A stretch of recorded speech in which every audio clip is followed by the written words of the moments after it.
Bonjour tout le monde. Alors je m'appelle Evance, je suis une cosplayeuse française et j'ai la particularité d'être un tout petit peu fan de Fate. Donc je lance cette première vidéo qui j'espère sera le début d'une longue série de vidéos concentrées autour de l'univers Fate. Et j'espère que ça vous plaira. Donc alors cette première vidéo, je vais aborder du coup la timeline de Fate et comment les différentes séries de Fate sont connectées entre elles. Donc ça peut paraître difficile à appréhender l'univers de Fate parce que ça fait plus de 13 ans que la série existe, qu'il y a plus de 15 matériels différents à peu près. Et du coup pour les gens qui sont un peu novices en la matière, c'est toujours très compliqué de savoir quelles timelines sont liées, quelles timelines ne le sont pas, etc. Donc je suis là pour vous éclaircir. Alors je préviens juste déjà de base sur les spoilers, malheureusement, parce qu'il va y en avoir. Autant des spoilers sur des séries comme Fate Zero qui sont sorties il y a quand même un petit bout de temps, que des spoilers sur des light novels qui ont été traduits de manière pas officielle et qui ne sont pas encore sortis en animé, donc typiquement Fate Apocrypha. Je vais parler de choses qui ne sont pas encore dans l'animé de Fate Apocrypha et qui sont déjà sorties en light novel. Pour ce faire, je vais utiliser un matériel, c'est la timeline que j'ai faite. Donc bon, moi je l'ai en version papier, mais vu qu'on voit rien, je vous la donnerai en version en bas sur la description. Je vous conseille de l'avoir pendant que vous regardez cette vidéo, soit sur un second écran, soit en l'ayant imprimé, parce que même si je vais vous l'afficher souvent pour qu'on regarde où est-ce qu'on en est ensemble et que vous ne perdiez pas le fil, c'est quand même intéressant que vous regardiez de votre côté exactement la timeline. Donc je vais vous expliquer rapidement comment on procède avec cette timeline. Donc bon, là vous voyez rien, donc je vous l'afficherai. En gros, à gauche ce sont les noms des différentes guerres du Graal qui apparaissent selon les timelines et les matériels différents, donc elles ont des noms qui leur sont donnés par Type Moon. En rouge ce sont les différents lieux par lesquels les guerres du Graal se passent, donc il y a le Japon mais il y a aussi l'Amérique et l'Europe selon les guerres du Graal. Et en vert ce sont les différents supports, enfin les noms des différentes séries de Fate, donc Fate Stay Night, Fate Apocrypha, etc. Et entre parenthèses, ce sont les supports sur lesquels ces séries existent. C'est une timeline que j'ai faite qui date d'une semaine, et c'est la troisième version que je fais depuis un an, c'est-à-dire que dans 6 mois cette timeline elle sera sûrement plus bonne parce que les séries Fate avancent, qu'au fur et à mesure que les séries avancent on découvre des nouvelles connexions, que ça se trouve il y aura des nouvelles séries qui viendront se rajouter à la timeline, on ne sait pas du tout. Donc maintenant allons-y et commençons par la toute première timeline, celle de tout en haut, que j'appellerai aussi d'ailleurs la timeline principale parce que c'est celle de laquelle découlent beaucoup d'autres timelines comme vous avez pu le voir. Donc le studio Type Moon a été fondé en 1998 par l'illustrateur Takeshi et l'écrivain Nazuki Noko, qui se sont alliés, qui ont fait des projets et qui ont décidé le 30 janvier et qui ont release le 30 janvier 2004 le jeu vidéo Fate Stay Night, qui est un visual novel pour PC. Alors qu'est-ce qu'un visual novel? Un visual novel c'est un jeu dans lequel on joue à un personnage masculin ou féminin. Donc c'est un jeu composé uniquement de dialogues et de situations dans lesquelles on se retrouve à faire des choix. On a 5 ou 6 prétendants, prétendantes, et au fur et à mesure qu'on fait des choix, des dialogues, et ben on se retrouve à faire une fin avec la personne qu'on désirait ou une autre avec laquelle on finit par sortir. Souvent ces visual novels sont des zero games, c'est-à-dire qu'en plus ils ont des images à caractère explicite, des sexuels, qui du coup les font interdire au moins de 18 ans, et c'était le cas de Fate Stay Night. Quel est le principe de Fate Stay Night? Donc la base, le plot de base littéralement, qu'est-ce qui fait les séries Fate? Ce sont 7 magiciens, magus, qui se battent pour obtenir le Graal qui leur permettra d'exaucer le souhait un seul souhait, donc le souhait du gagnant. Et pour se battre, en fait, chaque magus invoque un esprit héroïque qui lui servira de servante, tandis que le magus sera le master. Cet esprit héroïque, ce sont des personnages qui sont connus de notre histoire ou de notre mythologie en fait. Donc ça peut être Arthur Pendragon, Marie-Antoinette, Alexandre le Grand. Donc c'est des mythologies très diversifiées, des personnages qui ont vraiment existé ou qui n'ont pas du tout existé. Du coup ils invoquent ces servants, chacun a un servant et ils se battent entre eux pour obtenir le Graal. Sachant qu'il existe 7 classes de servants possibles: Saber, Archer, Lancer, Rider, Assassin, Caster et Berserker. Et que une classe de chaque servant est invoquée par garde du Graal. Donc Fate Stay Night, nous jouons le protagoniste principal qui s'appelle Emiya Shiro, qui est un lycéen, qui se retrouve dans cette guerre du Graal un peu contre son gré et un peu par hasard après qu'il a invoqué, sa vie soit mise en danger, qu'il a invoqué le servant de la classe Saber Arturia Pendragon. Et du coup, dans le jeu vidéo, le visual novel de base, Shiro a 3 prétendantes qui forment du coup les 3 routes du jeu en fait et les 3 fins possibles qu'on peut avoir dans Fate Stay Night. La première route possible, c'est la route Fate Stay Night Fate. C'est la route avec laquelle on finit avec notre servant Saber Arturia Pendragon. La deuxième route on peut finir avec Rin Tozaka, c'est la route de Fate Unlimited Bladeswork. Donc on finit avec notre camarade de classe Rin Tozaka, qui se retrouve aussi être une master dans la guerre du Graal, la 5ème guerre du Graal. Et finalement, dans la route Fate Stay Night Heavensfield, on se retrouve à la fin avec notre underclassmate, donc notre Kohei Sakuramatu, qui n'a pas l'air très utile au premier abord, à part nous faire à manger et être folle amoureuse de nous depuis le début, mais nous on se rend pas trop compte, hein, et qui du coup en fait se retrouve beaucoup plus intéressante plus tard dans cette route. Donc ça c'est les 3 routes qu'on peut finir dans le jeu. Mais si le jeu, à l'origine le jeu il est qu'en japonais, donc depuis il y a des pages anglais qui peuvent être trouvées sur internet et on peut jouer du coup au jeu sur le PC en anglais, mais il a jamais été exporté en dehors du Japon. Ce qui a rendu Fate très très connu dans les autres pays, c'est qu'il y a eu des suites animées, des adaptations animées de ce jeu vidéo et des différentes routes. Ça commence en 2005-2006 avec le studio Dean qui a décidé d'adapter Fate Stay Night. C'est une série de 24 épisodes qui va se concentrer beaucoup sur Saber et qui a connu un succès assez franc. Malgré le fait que ce soit pas non plus la meilleure série du monde, pour l'époque c'était quand même pas mal et Saber est devenu très très populaire grâce à cette série. Ensuite, il y a eu les tentatives d'adaptation de la série de la route Fate Unlimited Bladeswork. C'est-à-dire que le studio Dean, en 2010, a décidé de faire un film Fate Unlimited Bladeswork. Ce film est nul. Il ne faut pas le regarder, il ne faut absolument pas le regarder, c'est un film... ça n'a pas d'intérêt. En gros, ils ont décidé en 2 heures qu'ils pouvaient faire une route complètement divergente et du coup ils nous ont mis que des combats qui se suivent, on ne comprend pas trop et en fait c'est nul. Heureusement, notre sauveur Ufotable en 2015 a décidé de reprendre cette série et d'en faire une adaptation en 25 épisodes qui s'avère beaucoup mieux que le film et beaucoup plus compréhensible. Parce qu'il faut savoir que dès l'épisode 6, en réalité, la série Fate Stay Night Unlimited Bladeswork diffère de la série de 2006 Fate Stay Night parce que les choix qui nous mènent à sortir avec une personne différente à la fin nous mènent aussi à des événements complètement différents et du coup à des combats différents, à une fin différente, à des imprévus différents, comme on pourrait appeler ça. Et en fait c'est beaucoup, il y a vraiment une différence complète entre les 2 séries qui la rend quand même assez agréable à regarder et pas du tout aussi répétitive que ce à quoi on pourrait s'attendre. Et enfin, considérant Fate Stay Night Heavensfield, la 3ème route, celle de Sakuramото, il n'y a pas eu d'adaptation encore. Il y a eu un manga qui est publié depuis pas très longtemps au Japon et autrement, en fait, Ufotable en 2014 a annoncé qu'il voulait faire un film, qu'il y aurait un film de Fate Stay Night Heavensfield, donc on était tous très contents.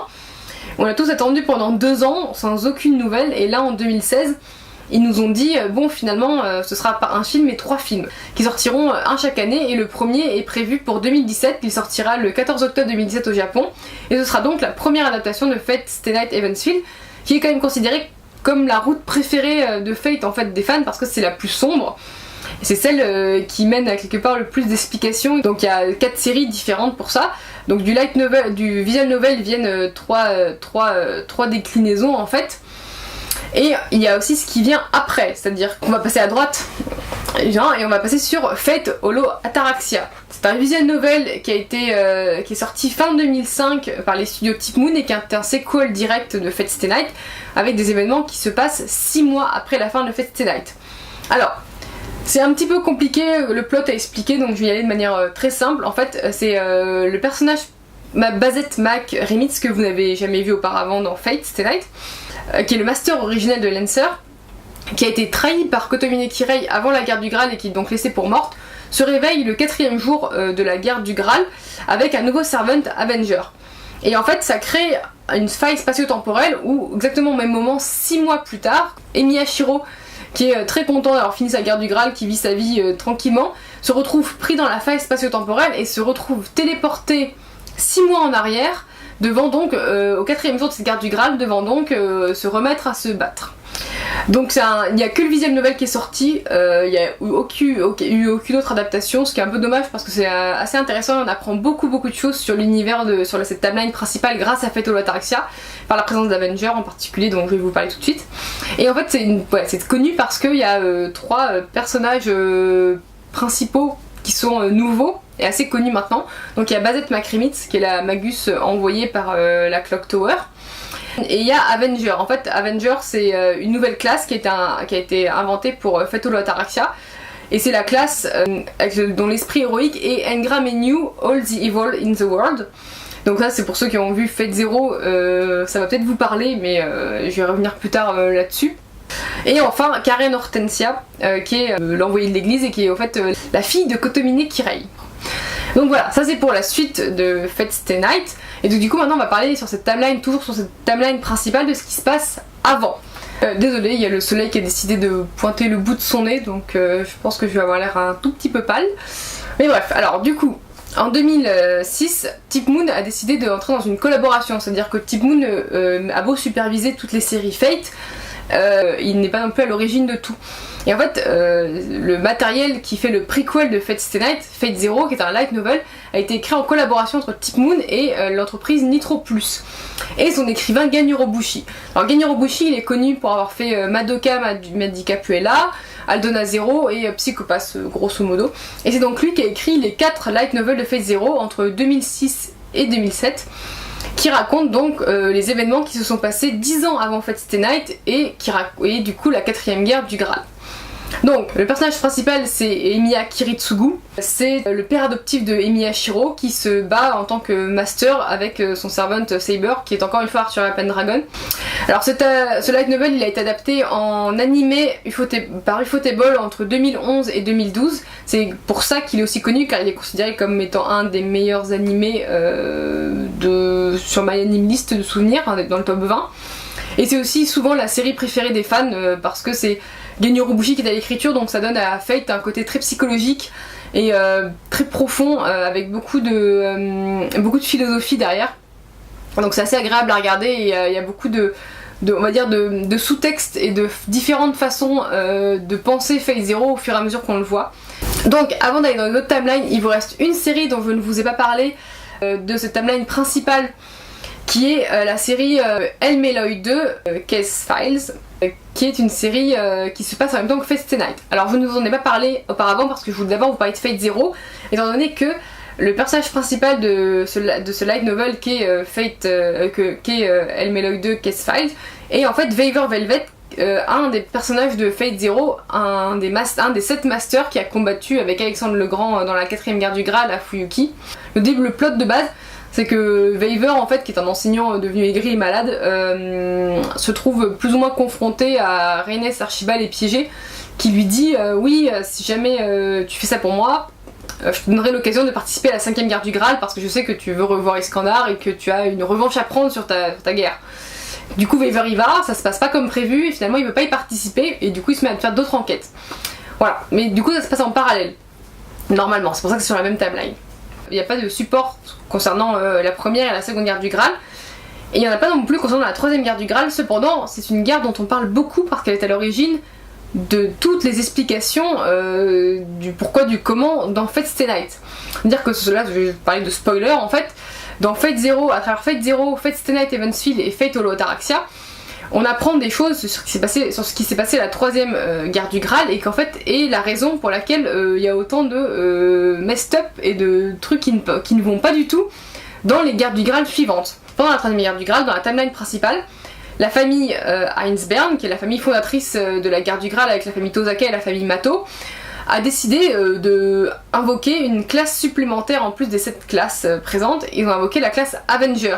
Sauf que cette classe Avenger, donc Engram Enu, All the Evil in the World, est venu corrompre le Graal, et c'est pour ça que le Graal est aussi complètement corrompu dans Fate Zero, en prenant, et on voit Ingra-Menu qui prend la forme d'Irisville pour tester Kiritsugu, et Kiritsugu qui se rend compte que le Graal en fait est complètement corrompu, qu'il ne pourra jamais l'utiliser, enfin que bon c'est parti en sec, et c'est comme ça que c'est aussi que la position de Sakura Mato, et dans Fatal Ataraxia en fait Avenger il est là en tant que servante alors que normalement il devrait être dans le Graal, voilà c'est ça en fait, c'est les explications qui mènent en fait à toute la timeline, c'est qu'à l'origine dans la 2 guerres avant, il y a le servant, le master Ainsberg qui a décidé d'invoquer Avenger. Mais ce n'est pas ce qui se passe, ce n'est pas ça qui se passe et qui mène à Fate Apocrypha. Donc je vais vous parler de Fate Apocrypha et après je vous expliquerai les divergences qui font que dans Fate Apocrypha, Fate Zero et Fate Stay Night ne sont jamais arrivés. Donc Fate Apocrypha c'est un light novel de 5 tomes écrit par Yoshiro Higashide et illustré par Ototsugu Konoe, publié entre 2012 et 2014.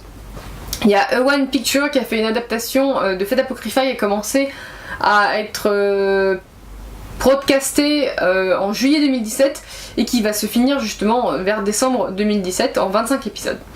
Donc alors le plot de base c'est que y a 2 factions de servantes qui s'affrontent, donc il y a 14 servantes, 2 par classe.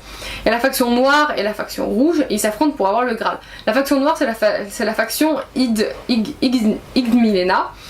C'est la famille roumaine en fait qui a le Graal, et la faction rouge c'est la faction de la Clock Tower.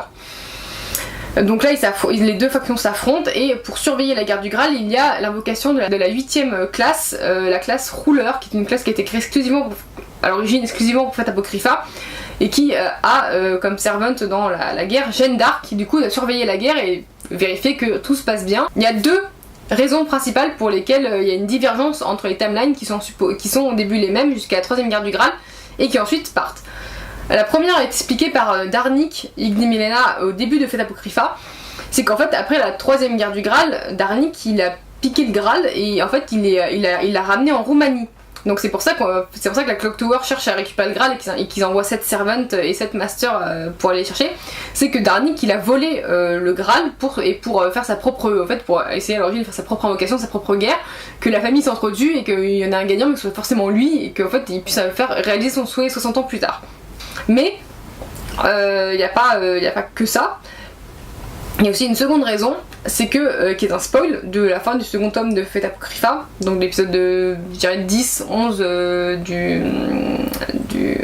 l'animé, c'est que la famille Ansbern, durant la 3ème guerre du Graal, en fait, à la place d'invoquer Avenger en 8ème classe, elle a invoqué Ruler.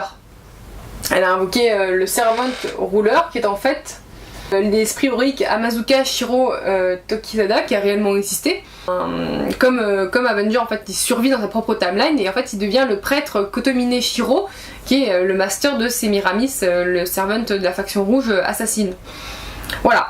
Et donc du coup c'est vraiment un changement d'événement durant la 3ème guerre du Graal qui donne des timelines aussi différentes alors qu'à l'origine elles ont la même histoire et la même origine. La 1ère guerre et la 2ème guerre du Graal sont communes aux 2 timelines et en fait après il y a un changement d'événement.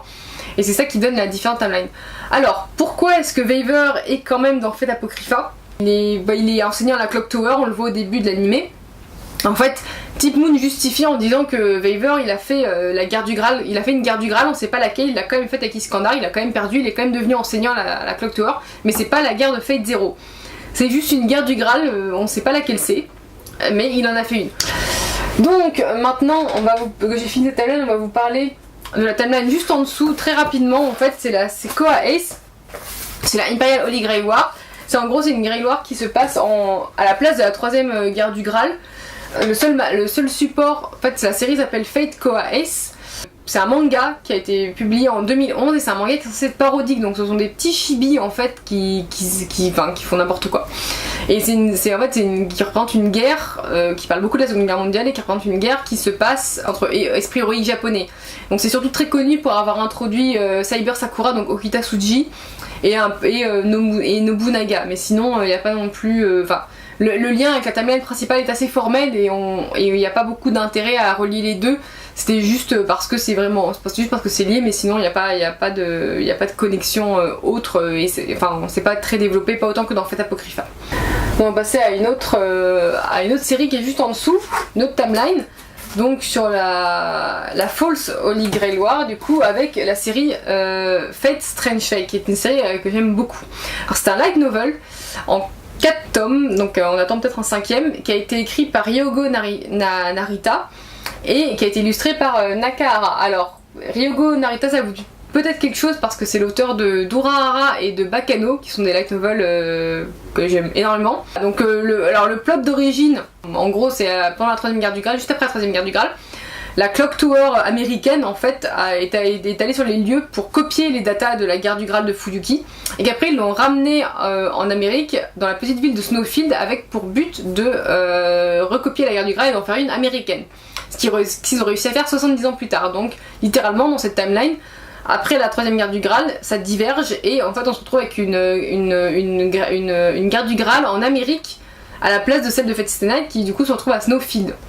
Encore en dessous, du coup, nous allons parler maintenant de la Ainsworth Holy Grail War, qui est encore dans une timeline qui est connectée à la timeline principale, mais qui n'est pas, qui est divergente et qui se passe dans des événements où Fate Stay Night et Fate Zero ne sont jamais arrivés, c'est-à-dire Fate Cadet Prismalia. Alors Fate Cadet Prismalia, à l'origine c'est un manga qui a été publié entre 2006 et 2007.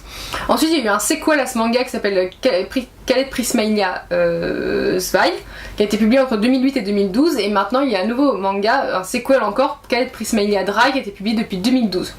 Cela a donné une adaptation en 4 saisons pour l'instant, qui font Prismalia Zwei et le début de Prismalia Dry, et suivant ces 4 saisons, il y a un film qui sort le 26 août en 2017 au Japon, qui du coup va reprendre la suite des événements directement à partir de la fin de la saison 4. En gros, le plot d'origine, c'est que Emiya Kiritsugu et Irisville von Einsberg ont réussi à arrêter le rituel de la 4ème guerre du Graal, qui du coup n'est jamais arrivé. Donc l'héroïne principale, Ilya Svil von Einsberg, est une petite collégienne et devient par la force des choses et le hasard une magical girl qui doit en fait combattre et chercher, en fait, partir à la recherche de cartes de servants, comme dans Cardcaptor Sakura. Donc là ce sont des cartes avec de servants, de classes de servants qu'elle doit récupérer. En fait elle doit récupérer les 7 classes et elle peut se battre en activant en fait les classes de servants pour avoir les costumes sur elle. Ça lui donne des pouvoirs en plus.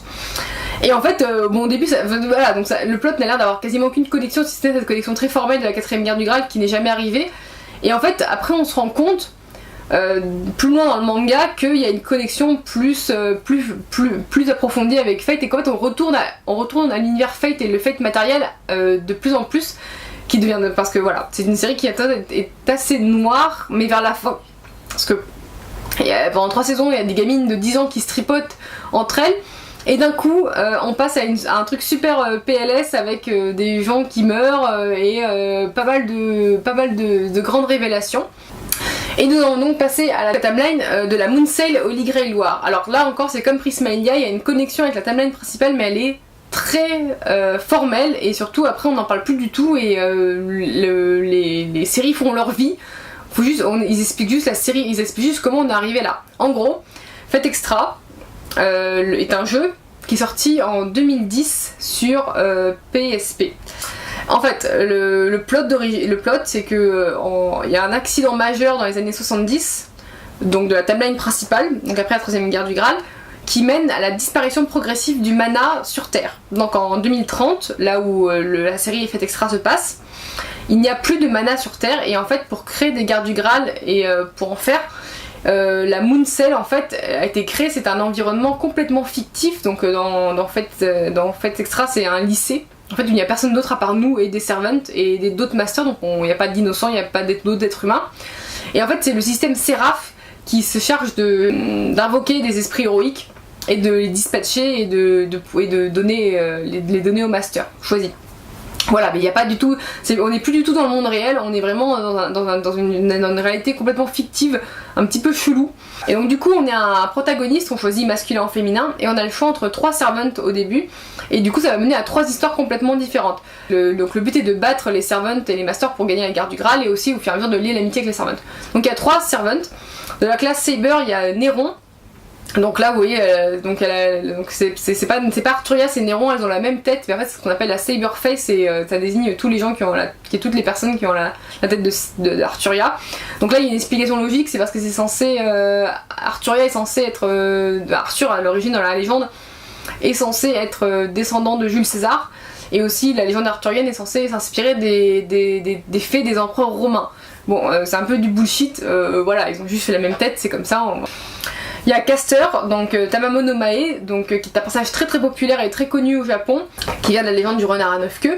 Et enfin il y a Archer, donc, qui s'appelle No Name, parce que comme on est dans une réalité complètement alternative de Fate, Stay Night Fate Zero, en fait, et Miyashiro il n'existe pas du tout dans Fate Extra, donc ce servant est un esprit héroïque qui existe dans une dimension littéralement parallèle. Donc en fait c'est Type Moon, mais Type Moon reconnaît les timelines parallèles, et en fait considère que dans cette timeline il existe un héros qui est dans une timeline complètement parallèle et qui est la timeline principale en fait. Donc voilà.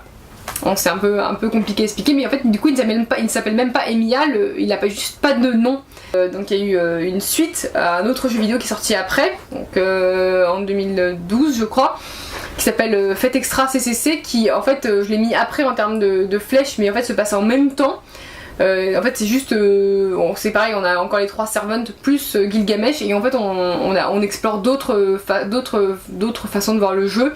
Et il y a aussi un manga qui a été fait, c'est le manga Fate Extra CCC Foxtel, qui lui se focus encore sur un autre chemin avec Caster, Tamamo no Mae plus précisément, et on apprend des petits trucs, genre on voit Agrippina dans le passé de Néron, on voit Sénèque, enfin ça apporte des petits trucs à la timeline Fate, mais rien de bien conséquent et rien de bien important. Un animé de Fate Extra est d'ailleurs prévu par les studios Shaft, qui ont fait Madoka Magica Puella, et il devrait sortir d'ailleurs en janvier 2018. Et c'est Kinoko Nazu qui est à l'écriture, donc on a tous un petit peu hâte de voir quoi ça ressemble. Les premiers trailers ont l'air quand même sympas. Et ensuite, il est sorti en 2016 Fate Extella sur console et récemment sur PC, beaucoup plus récemment, où en gros c'est un sequel de Fate Extra et Fate Extra CCC. On a gagné la guerre en tant que protagoniste master, et en fait on règne à présent sur la Mooncell, ou le Mooncell, et on a asservi tous les autres servants ennemis. Sauf qu'il y a un nouveau servant qui débarque et qui un peu fait sa loi, et du coup on doit un peu lui dire que c'est nous le chef, voilà, globalement, donc on doit se battre. Donc c'est un jeu vidéo qui est assez sympa, parce que du coup il y a 3 servants, mais on est obligé de les faire dans un ordre précis. Donc d'abord on doit faire l'histoire de Néron, ensuite l'histoire de Tamamo, et ensuite l'histoire du 3ème servant, le nouveau Attila. Et il y a aussi 15 autres servants qu'on peut jouer. Donc on a fini la timeline principale dont découlent toutes les autres timelines et toutes les autres séries.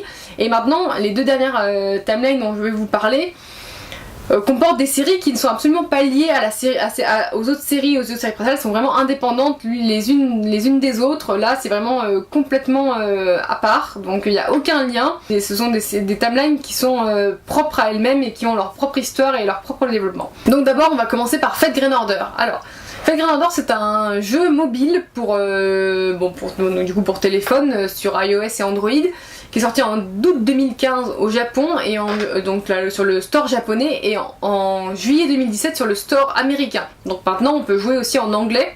J'ai déjà fait une vidéo sur Fate Grand Order et sur l'explication du jeu en lui-même avec Enlina, donc je vais vous linker la vidéo. Ça c'est vraiment pour le principe du jeu, comment on y joue, etc.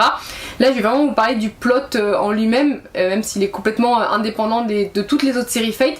Juste un tout petit peu rapidement, histoire de vous intéresser quand même, parce que c'est quand même quelque chose de très intéressant, et c'est maintenant devenu un peu le cheval de combat de Type Moon. Donc on est un protagoniste, donc masculin ou féminin. On travaille pour l'organisation Chaldea.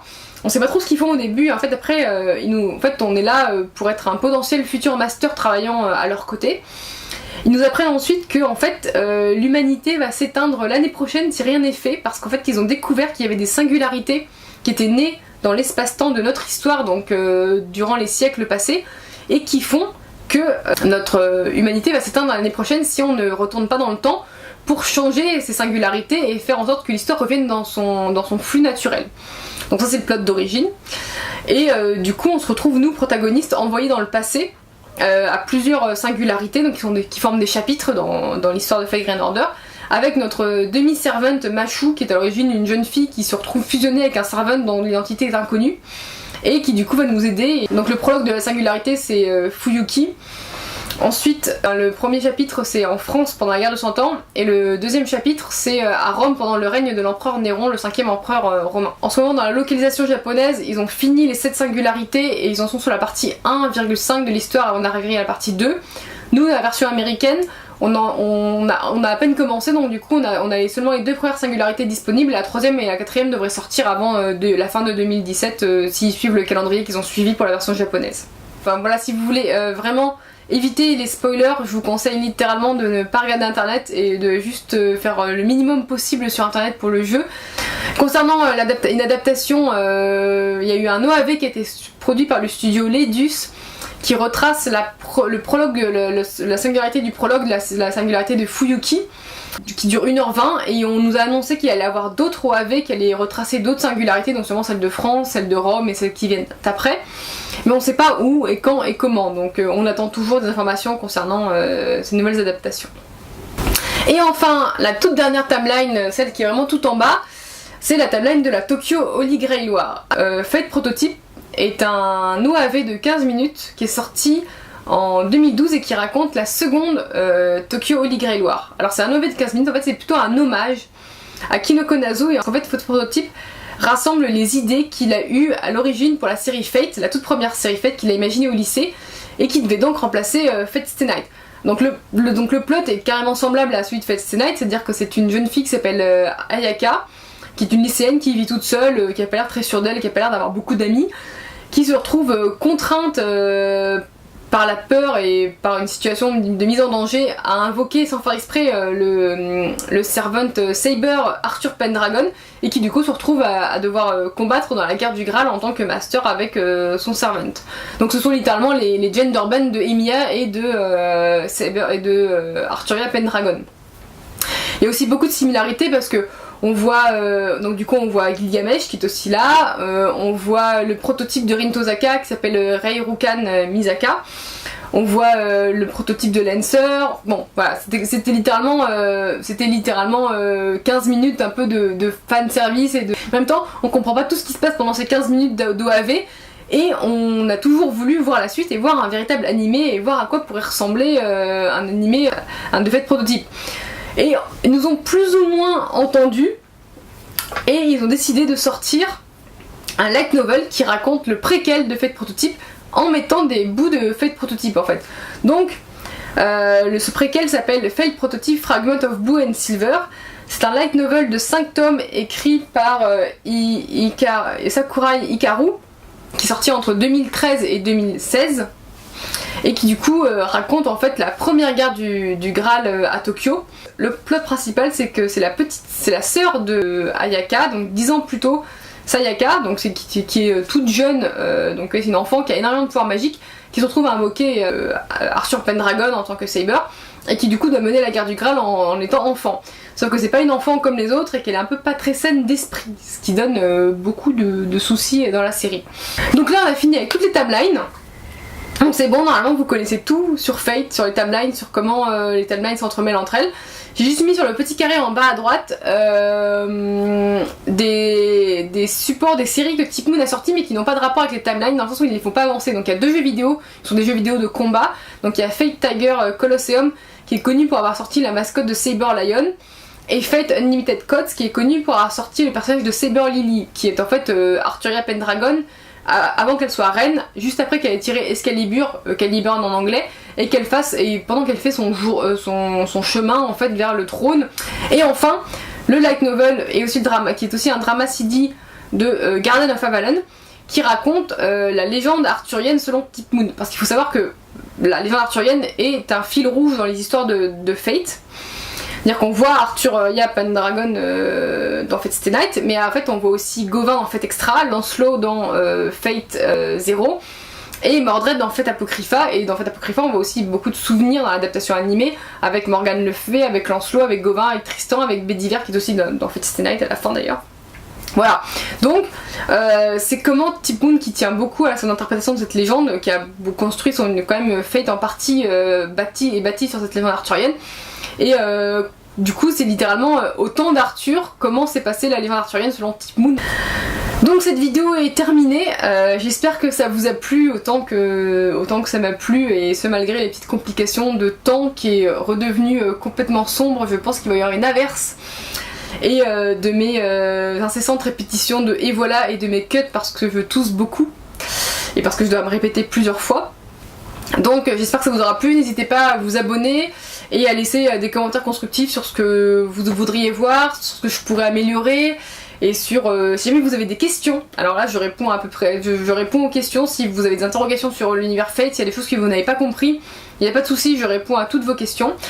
J'aimerais bien faire d'autres vidéos sur Fate, alors me pencher sur la mythologie de certains servants et voir comment Type Moon a adapté ses mythologies, sur des personnages que j'aime énormément comme Veiver Velvet. J'aimerais bien leur faire des vidéos beaucoup plus courtes qui leur soient consacrées, et aussi étudier des relations servant-master comme celle entre Kotomi Kirei et Gilgamesh, que je trouve est une relation très très intéressante, et du coup ça permettrait aussi de vous parler de Kotomi Kirei que j'aime beaucoup, mais au travers de Gilgamesh. Donc voilà, donc ça c'est sûrement ma prochaine vidéo. Donc voilà, bah merci beaucoup en tout cas, j'espère à très vite pour une nouvelle vidéo, au revoir.